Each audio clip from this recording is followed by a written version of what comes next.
Good afternoon विद्यार्थ्यांनो.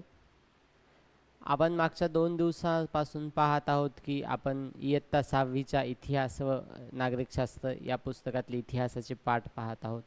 याचं कारण पण आपण समजून घेतलेलं आहे की बेसिक पक्क करायचे, पुढे जाऊन कुठल्या प्रकारच्या अडचणी येणार नाही त्याची दक्षता आपण आपली घ्यायची. याच्यासाठी आपण हे स्टेट बोर्डपासून हिस्ट्री शिकत आहोत, इतिहास शिकत आहोत. तर आपण मागच्या 2 चॅप्टरमध्ये काय पाहिलं, तर पहिला चॅप्टर आपला कोणता होता, तर भारतीय उपखंड आणि त्यांचा इतिहास. त्यामध्ये आपण पाहिलं की इतिहास म्हणजे काय किंवा इतिहास घडायला कुठल्या कुठल्या गोष्टी कारणीभूत असतात. त्यानंतर आपण दुसरा चॅप्टर कुठला पाहिला होता, तर आपण दुसरा चॅप्टर पाहिला होता की इतिहासाची साधने. नेमका इतिहास लिहिला कशा प्रकारे जातो, इतिहास लिहिण्यासाठी कुठल्या गोष्टींची मदत होते. तर त्या 3 प्रकारच्या होता पहिली होती भौतिक, दुसरे लिखित आणि तिसरे मौखिक साधन. भौतिक साधनामध्ये आपण पाहिलं होतं की वस्तू आणि वास्तू ह्या 2 गोष्टी पाहिल्या होत्या.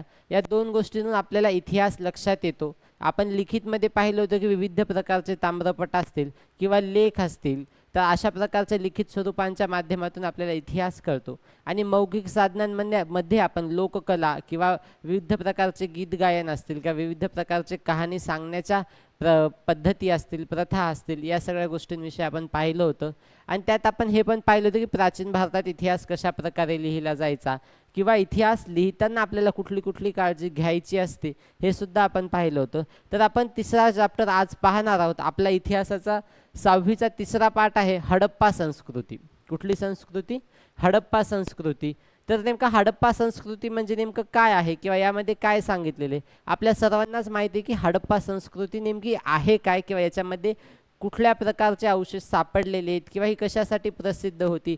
हडप्पा संस्कृती कशासाठी प्रसिद्ध होती, तर मुख्य म्हणजे त्यांची जी नगर रचना होती याच्यासाठी हडप्पा संस्कृती प्रसिद्ध होती.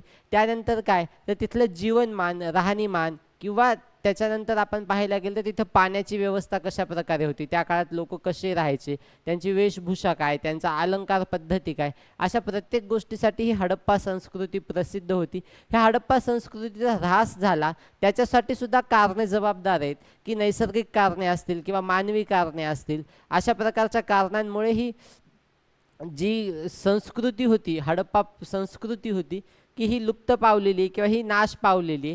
तर नेमकं आजच्या पाठामध्ये आपण तेच पाहणार आहोत की नेमकं हडप्पा संस्कृती आहे काय किंवा ती होती काय आणि ती कशा प्रकारे नष्ट झाली किंवा ती का नष्ट झाली. तर हडप्पा संस्कृतीचा इतिहास असा सांगण्यात येतो की म्हणजे नेमका हा चालू कधी झाला, तर जेव्हा रेल्वेचं पाकिस्तानमध्ये किंवा भारतामध्ये जेव्हा रेल्वेचं काम चालू होतं तेव्हा 1920 साली उत्खननात किंवा खोदकाम करताना जुन्या विटा सापडल्या होत्या. काय सापडल्या होत्या? जुन्या विटा सापडल्या होत्या. आणि त्यानंतर सर जॉर्ज मार्शल यांच्या प्रतिनिधित्वाखाली एक, काय म्हणतात त्याला, एक प्रकारची रचना निर्माण झाली आणि त्यांनी उत्खनन केलं. आणि त्या उत्खननात काय सापडलं, तर ही सिंधू संस्कृती सापडली. अर्थात काय, ही हडप्पा संस्कृती सापडली. तर काय सांगायचं आहे, 1921 मध्ये पंजाबमधील रावी नदीच्या काठी हडप्पा येथे, कुठे? रावी नदीच्या काठी. कधी? 1921 मध्ये पंजाबमधील रावी नदी. कुठली? पंजाबमधील. पाकिस्तानमध्ये पंजाब आहे, त्या पंजाबमधील रावी नदीच्या काठी हडप्पा येथे, हडप्पा या गावामध्ये प्रथम उत्खनन सुरू झालं. म्हणून या उत्खननाला किंवा या संस्कृतीला काय म्हटलं जातं, तर हडप्पा संस्कृती म्हटलं जातं. 1921ला पंजाबमधील रावी नदीच्या काठी, कुठं? रावी नदीच्या काठी उत्खनन सुरू झालं. आणि या उत्खनातून जी संस्कृती सापडली किंवा ज्या अवशेष सापडले किंवा जी पद्धती सापडली त्याला काय म्हटलं जातं, तर त्याला हडप्पा संस्कृती म्हटलं जातं. काय म्हटलं जातं? हडप्पा संस्कृती म्हटलं जातं. हे याला सिंधू संस्कृती सुद्धा असं म्हटलं जातं. काय म्हटलं जातं? सिंधू संस्कृती. हडप्पा संस्कृतीचं दुसरं नाव जर विचारलं तर काय? सिंधू संस्कृती असं या पद्धतीचं नाव आहे. तर हडप्पाच्या दक्षिणेला सुमारे 650 किलोमीटर, किती? 650 किलोमीटर अंतरावर काय? सिंधू नदीचं खोरं आहे. काय आहे? सिंधू नदीचं खोरं आहे. आणि तिथं काय सापडलेले, तर मोहनजोदडो. काय? मोहनजोदडो येथे उत्खननात सुद्धा हे सापडण्यात आलेले. तर नेमकं हडप्पा,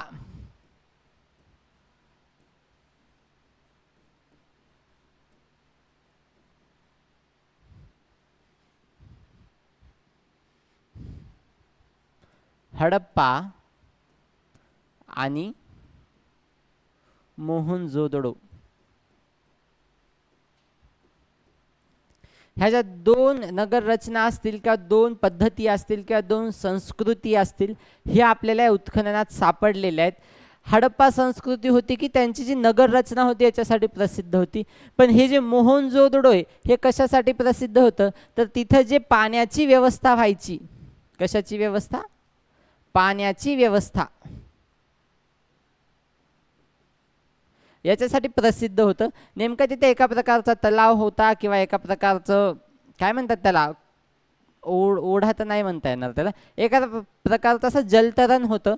त्या जलतरणमध्ये गावातील लोकांसाठी पाणी असायचं किंवा तिथं त्यांच्या काय म्हणतात दैनंदिन जीवनासाठी उपयोगासाठी असणारं पाणी असायचं किंवा त्याची रचना पुन्हा व्हायची, पाणी जायचं किंवा पाणी पुन्हा बाहेर काढलं जायचं. कशा प्रकारचं होतं हे सगळं आपण या पाठात पाहणार आहोत. तर आपण काय पाहिलं तर 1921ला पंजाबमध्ये रावी नदीच्या काठी हडप्पा येथे उत्खनन सुरू झाले आणि त्या उत्खननात जी संस्कृती सापडली, जी नगर रचना सापडली त्याला आपण काय म्हणतो तर त्याला आपण हडप्पा संस्कृती म्हणतो. याला सिंधू संस्कृती असं सुद्धा म्हणतात, कारण सिंधू नदीच्या खोऱ्यामध्ये, कुठे, सिंधू नदीच्या खोऱ्यामध्ये हे उत्खनन सुरू झाले आणि इथे काय सापडले तर मोहनजोदडो सापडले किंवा मोहनजोदडो इथे सुद्धा उत्खनन सुरू झाले होते.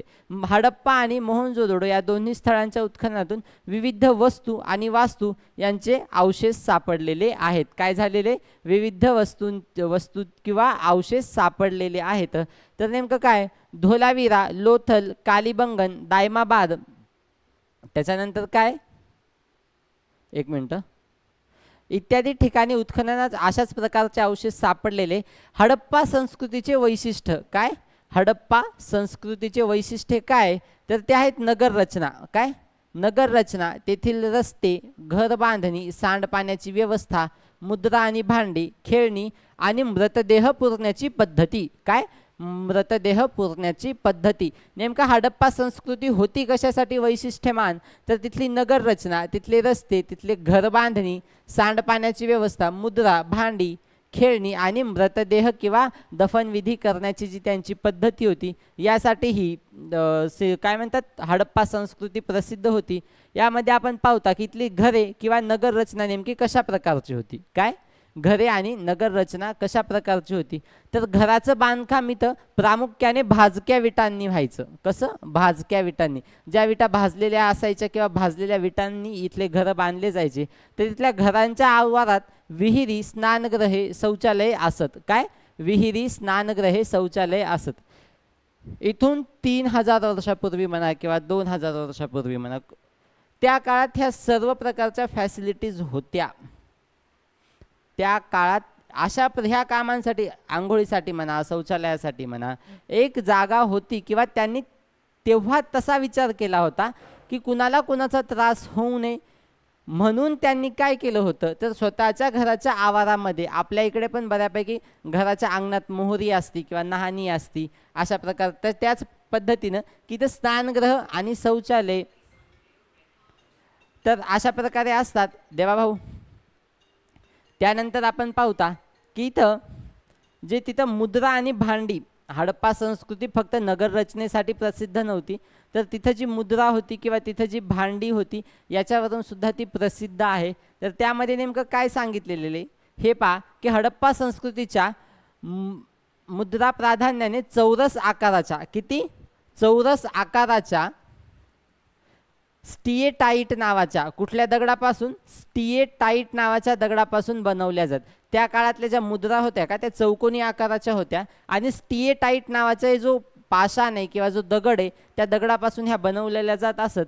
त्यावर काय असायचं तर बैल, म्हैस, हत्ती, गेंडा, वाघ यांसारखे खरेखुरे प्राणी असत. काय असत, बैल, म्हैस, गेंडा, वाघ अशा प्रकारचे जे वन्य प्राणी आहेत यांचे खरेखुरे चित्रण असायचे. काय असायचे, खरेखुरे चित्रण असायचे. आणि एकशृंगासारखे कल्पित प्राणी सुद्धा याच्यावर होते. एकशृंगासारखे कल्पित प्राणी, एक शृंग म्हणजे काय, एका शिंगाचा काल्पनिक प्राणी. कसला, एका शिंगाचा काल्पनिक प्राणी या मुद्रांवर किंवा या नाण्यांवर पाहायला मिळत असे.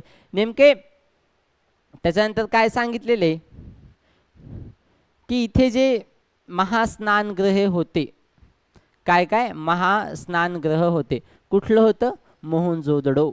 आत्ताच मी सांगितलं होतं की दैनंदिन जीवनाच्या उपयोगासाठी असणारी जी व्यवस्था होती तिचं नाव काय होतं? मोहनजोदडो.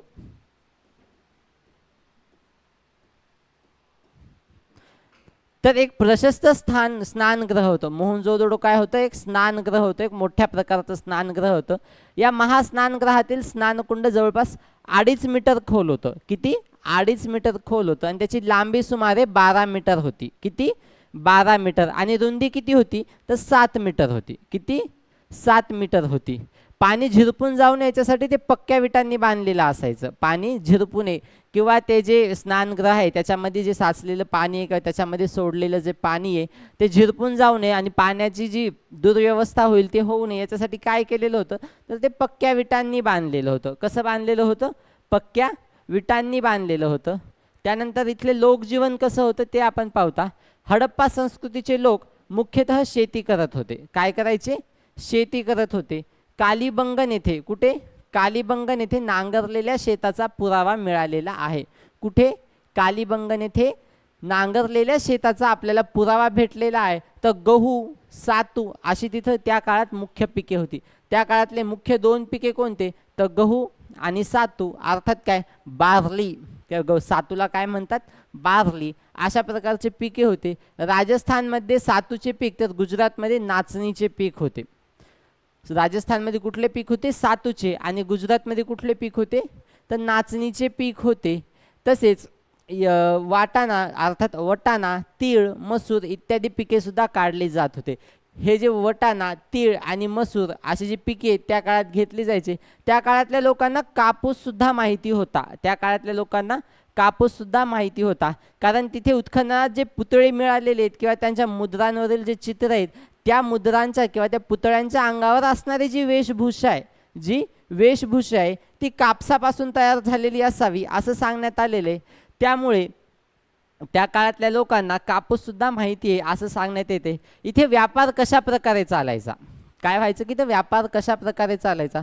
मोहनजोदडो एक संस्कृती आहे किंवा एक नगर रचना आहे असंच नाही, तर ते एका प्रकारचं उदाहरण आहे. ज्या काळामध्ये कुठल्याही प्रकारचं तंत्रज्ञान नव्हतं, जिथे कुठल्याही प्रकारच्या विज्ञानाची प्रगती झालेली नव्हती, अशा वेळेला उत्कृष्ट पद्धतीचे आणि वाखाणण्याजोगं जी नगर रचना होती किंवा ज्या प्रकारचे त्यांची सांडपाण्याची व्यवस्था असेल, जसे त्यांची घरे असतील किंवा घर बांधणीची रचना असेल किंवा त्यांची वेशभूषा, त्याच्यानंतर त्यांचे जे दागिने होते, ही प्रत्येक गोष्ट अशी टिपून घेण्यासारखी आहे. त्या गोष्टींवर रिसर्च करण्यासारखी गोष्ट आहे की नेमके त्या काळातले लोक विज्ञान नसताना किंवा तंत्रज्ञान नसताना सुद्धा एवढी उत्कृष्ट पद्धतीची कशी बांधणी करू शकतात, ही हडप्पा संस्कृती आपल्याला हेच सांगते. याच्यानंतर आपण पाहता यांचा व्यापार कसा चालायचा की सिंधूच्या खोऱ्यात चांगल्या दर्जाचा कापूस होत असे.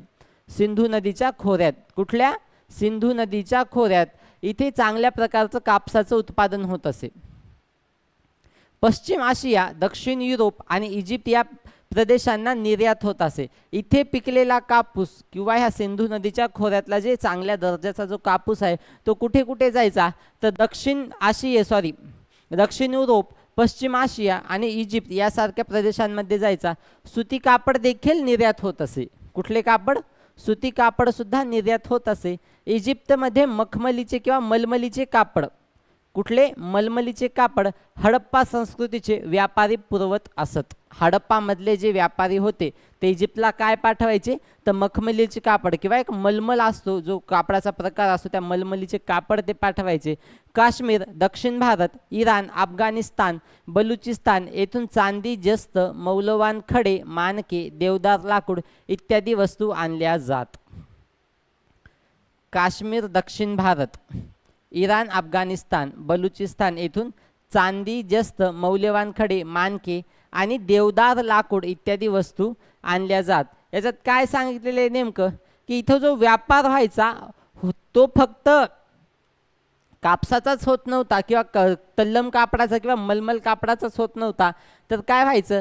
तर चांदी, जस्त, मौल्यवान खडे, मानके आणि देवदार लाकूड या सुद्धा गोष्टींचा इथे व्यापार व्हायचा. त्यानंतर आपण पाहता की ह्या एवढ्या मोठ्या संस्कृतीचा किंवा एवढ्या उत्कृष्ट अशा नगर रचनेचा किंवा नगर बांधणीचा ऱ्हास कसा झाला, ती नष्ट कशी झाली. एक तर त्याला दोन कारणे असतात, नैसर्गिक कारणे आणि अनैसर्गिक कारणे. कुठले? नैसर्गिक कारणे आणि अनैसर्गिक कारणे. ते दोन्हीही इथे सांगितलेले आहेत. नैसर्गिकमध्ये काय सांगितले तर वारंवार येणारा महापूर, वारंवार येणारा महापूर.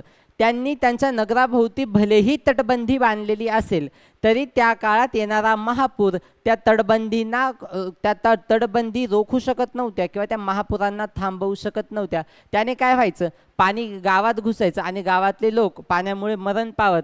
तसेच अनैसर्गिक कार्यांमध्ये काय सांगितलेले की बाहेरून आलेल्या टोळ्यांची आक्रमणे, काय बाहेरून आलेल्या ज्या टोळ्या आहेत किंवा बाहेरून आलेले जे आक्रमक व्यक्ती आहेत किंवा आक्रमक संघटना आहेत त्यांच्या आक्रमणांमुळे काय झालं तर ही हडप्पा संस्कृती ऱ्हास झालेली आहे.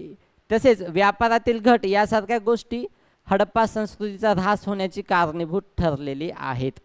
कुठले कुठले की वारंवार येणारा जो महापूर आहे तो, बाहेरून येणारे जे आक्रमण आहेत ते, आणि व्यापारामध्ये जी घट झाली किंवा जी कमी झाली का व्यापार हा उतरत्या पातळीला लागला, यामुळे हडप्पा संस्कृतीचा ऱ्हास झालेला आहे. त्याचबरोबर काय सांगले, पर्जन्यमान कमी होणे अर्थात काय दुष्काळ पडणे, पाऊस कमी पडणे, नद्यांची पात्रे कोरडी पडणे. पाऊसच नाही पडला तर नदीला पाणी कुठून येणार, आणि पाणीच नाही पडलं तर किंवा पाणी भेटलंच नाही तर जीवन कसं जगणार, शेती कशी होणार किंवा पीक कसं पिकणार, पीक नाही पिकलं तर बाहेरच्या देशात किंवा बाहेरच्या खंडांमध्ये व्यापार कसा होणार. सगळ्या गोष्टी एकाच गोष्टीवर अवलंबून होत्या, त्या म्हणजे पाणी. आणि ह्या पावसामुळे काय झालं तर ही हडप्पा संस्कृती ही ऱ्हास पावलेली आहे. पुढं काय सांगितले, भूकंप आणि समुद्र पातळीतील बदल यासारखी कारणे यांना उजाड करून गेली.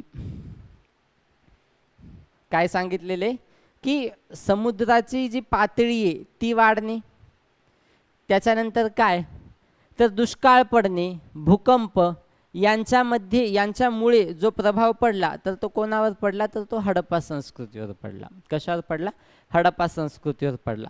आपण हा सगळा पाठ पाहिला. नेमक्या पाठामध्ये काय काय सांगितलेलं किंवा आपण काय काय शिकलेलं, यामध्ये आपण शिकलो की हडप्पा संस्कृती काय होती तर 1921ला पंजाबमध्ये रावी नदीच्या काठी. ह्या गोष्टी महत्त्वाच्या आहेत, ह्या गोष्टी लक्षात ठेवा, ह्या गोष्टी नीट ऐका. 1921ला कुठल्या नदीच्या काठी, कुठल्या जागेवर, पंजाब येथे रावी नदीच्या काठी. कुठे? पंजाब येथे रावी नदीच्या काठी जे उत्खनन चालू झाले किंवा हडप्पा येथे जे उत्खनन चालू झाले त्याच्यामध्ये जी संस्कृती सापडली किंवा त्याच्यामध्ये जे अवशेष सापडले त्याला आपण काय म्हणतो तर त्याला आपण हडप्पा संस्कृती असं म्हणतो. काय म्हणतो? हडप्पा संस्कृती असं म्हणतो. त्याच्यानंतर आपण काय पाहिलं, याला सिंधू संस्कृती असं सुद्धा म्हणतात. काय म्हणतात? सिंधू संस्कृती असं सुद्धा म्हणतात. का म्हणतात? कारण सिंधू नदीच्या खोऱ्यांमध्ये हे सापडलेले आहेत किंवा यांची जे अवशेष आहेत हे सिंधू नदीच्या खोऱ्यांमध्ये सुद्धा सापडलेले आहेत. याच्यामुळे याला सिंधू संस्कृती असं सुद्धा म्हणतात. यामध्ये आपण नंतर पाहिलं की ते घरे आणि नगर रचना कशा प्रकारची होती. काय? घरे आणि नगर रचना कशा प्रकारची होती तर याच्यामध्ये आपण पाहिलं की तर बांधकाम करण्यासाठी भाजक्या विटा किंवा भाजलेल्या विटांचा वापर व्हायचा. या भाजलेल्या विटांमुळे घरं पक्के असायची किंवा कुठल्याही प्रकारचा धोका त्यांना होत नसेल. घराच्या आवारामध्ये काय असायचे किंवा घराच्या अंगणामध्ये काय असायचं तर घराच्या अंगणामध्ये शौचालय असायची, स्नानगृहे असायची, विहिरी असायच्या. व्यवस्था सगळी घरातल्या घरात, घराच्या बाहेर जायचं काम नाही किंवा अंगणात आलं तर सगळ्या सोयी आपल्याला उपलब्ध असल्या पाहिजे. त्या काळामध्ये कुठल्याही प्रकारचे विज्ञान नसताना, तंत्रज्ञान नसताना अशा गोष्टी विकसित झालेल्या होत्या. हे सर्वात श्रेष्ठ आणि उत्तम उदाहरण आहे या संस्कृतीचं. त्यानंतर आपण काय पाहिलं, मुद्रा आणि भांडी. मुद्रा आणि भांडी आपण पाहिलं की त्या काळात जी नाणी होती ती चौकोनी आकाराची होती. कशी होती? चौकोनी आकाराची होती. आणि स्टिएटाईट, कुठलं? स्टिएटाईट, लक्ष देऊन ऐका, कुठलं? स्टिएटाईट नावाच्या दगडापासून किंवा पाषाणापासून ही बनलेली असायची. त्यावर काय असायचं त्यावर असायचं बैल, म्हैस, वाघ, गेंडा अशा प्रकारचे जे वन्यजीव प्राणी आहेत त्यांचे खरेखुरे चित्रण असायचे. अनेक काल्पनिक प्राणी होता जे एक शिंगी किंवा ज्या प्राण्याला एक शिंग आहे अशा प्रकारच्या प्राण्याचं काल्पनिक चित्रसुद्धा किंवा अशा काल्पनिक प्राण्याचं चित्रसुद्धा त्यांच्या नाण्यावर आपल्याला आढळायचं. त्यानंतर आपण पाहिलं की हे जे महास्नानगृह आहे कुठलं? मोहनजोदडो. कुठलं? मोहनजोदडो. हे एक प्रशस्त स्नानगृह होतं. इथे स्नानकुंडाला जवळपास किती खोली होती तर 2.5 मीटर किंवा 2.5 मीटर एवढं खोल ते स्नानगृह होतं. त्याची 12 मीटर एवढी रुंदी होती आणि 7 मीटर 12 मीटर एवढी लांबी होती आणि 7 मीटर एवढी याची रुंदी होती. एवढं प्रशस्त आणि एवढं चांगलं असं जे स्नानगृह आहे ते मोहनजोदडो येथे होतं. इथे जे भांडी आहेत ह्या भांड्यांवर काय होतं तर माशांचे खवले, एकामेकात गुंतलेली वर्तुळे आणि पिंपळपान यांसारखे प्रतीक होते. त्यातले त्यावेळेसचे भांडे सुद्धा असे ऑथेंटिक होते. कसे होते? ऑथेंटिक होते. त्या काळात कुठल्या प्रकारची किंवा चित्रकला वगैरे एवढी प्रगत नसताना सुद्धा तिथल्या भांड्यांवर वेगवेगळ्या प्राण्यांचे चित्र किंवा माशांचे खवले असतील किंवा पिंपळाचे पानं असतील अशा प्रकारच्या घटकांचे त्याच्यावर चित्रण केलेलं असायचं. त्यानंतर तिथलं लोकजीवन आपण पाहिलं की तिथले लोक मुख्यतः शेती करायची किंवा त्यावेळेस शेती हा व्यवसाय प्रामुख्याने केला जायचा. का कुठे आपल्याला नांगरलेल्या शेताचे अवशेष सापडले तर कालीबंगन येथे सापडलेले. कुठं सापडलेले तर कालीबंगन येथे आपल्याला हे अवशेष सापडलेले आहेत. त्या काळात 2 प्रकारची मुख्य पिकं होती. एक म्हणजे गहू आणि दुसरं म्हणजे काय तर सातू. कुठले कुठले? गहू आणि सातू. सातू म्हणजे काय तो बार्ली. काय? बार्ली. असं जर कुणी म्हटलं गहू आणि बार्ली, बार्ली म्हटलं तर पटकन कळायला पाहिजे की ते सातू आहेत. आणि कुणी म्हटलं गहू आणि सातू तर सातूला उपनाव काय किंवा दुसरं नाव काय तर बार्ली, हे आपल्या लक्षात असलं पाहिजे. तर तिथे राजस्थानमध्ये सातूचं पीक घेतलं जायचं. तर गुजरातमध्ये नाचणीच्या पिकाचं मोठ्या प्रमाणात उत्पादन व्हायचं. राजस्थानमध्ये कुठल्या पिकाचं उत्पादन घ्यायचे? सातूचं. आणि गुजरातमध्ये नाचणीचं. कुठलं? नाचणीचं पीक घ्यायचे. त्याच्यानंतर वटाणा, तीळ आणि मसूर यांसारखे उत्पादने सुद्धा त्या काळात काढली जायची. कुठली कुठली? वटाणा, तीळ आणि मसूर यांसारखे जे पिकं आहेत हे सुद्धा त्या काळात घेतली जायची. यानंतर आपण काय पाहिलं तर यामध्ये आपण व्यापार पाहिला. नेमका त्या काळामध्ये व्यापार कसा व्हायचा किंवा त्या काळामध्ये व्यापार कुठल्या कुठल्या घटकांचा व्हायचा तर त्या काळामध्ये सिंधू नदीच्या खोऱ्यामध्ये कापूस हे उत्पादन खूप चांगल्या पद्धतीने व्हायचं, खूप चांगल्या प्रकारे व्हायचं. तर आपल्या इकडून किंवा हडप्पा संस्कृती किंवा हडप्पामधून कुठे जायचा तिथला कापूस किंवा तिथला तो जो मलमल कापड आहे किंवा मखमल कापड आहे तो विकला जायचा. पश्चिम आशिया, दक्षिण युरोप आणि इजिप्त यांसारख्या ठिकाणी तो निर्यात व्हायचा.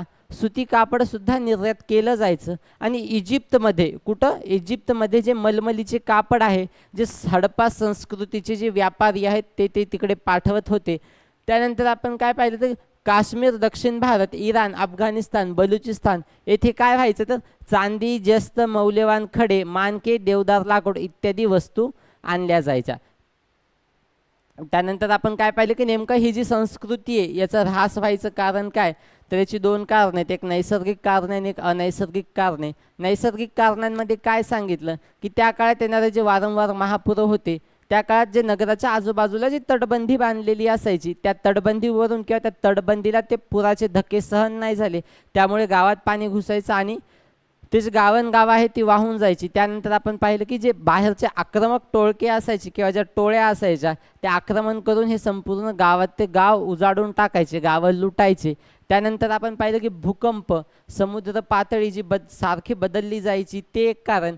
आणि त्यानंतर आपण काय पाहिलं तर पात्रे कोरडी पडले नदींचे, पाऊसच नाही पडले, पर्जन्यमान जर कमी झाला, पाऊस नाही पडला तर नदीला पाणी नसणार, नदीला पाणी नसणार तर शेती कशी करायची, शेती नसेल तर खायचं काय, विकायचं काय, व्यापार नाही चालला तर समृद्धी कशी येणार. अशा विविध कारणांमुळे ही जी हडप्पा संस्कृती आहे ही लोप पावत गेली आणि एका ठराविक काळानंतर किंवा एका विशिष्ट काळामध्ये ह्या हडप्पा संस्कृतीचा ऱ्हास झाला.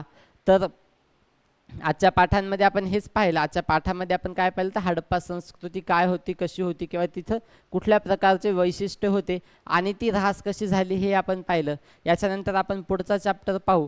याच्या आधीचे 3 चॅप्टर पहा, लक्षात घ्या, सोपे आहेत, लक्षात येण्यासारखे येतं. लहान किंवा 6वीच्या जरी पाठ्यपुस्तकातले असतील तरी बरीच महत्त्वाची माहिती इथे आपल्याला भेटू शकते. याच्यासाठी तुम्ही हे यूट्यूबला लेक्चर पहा.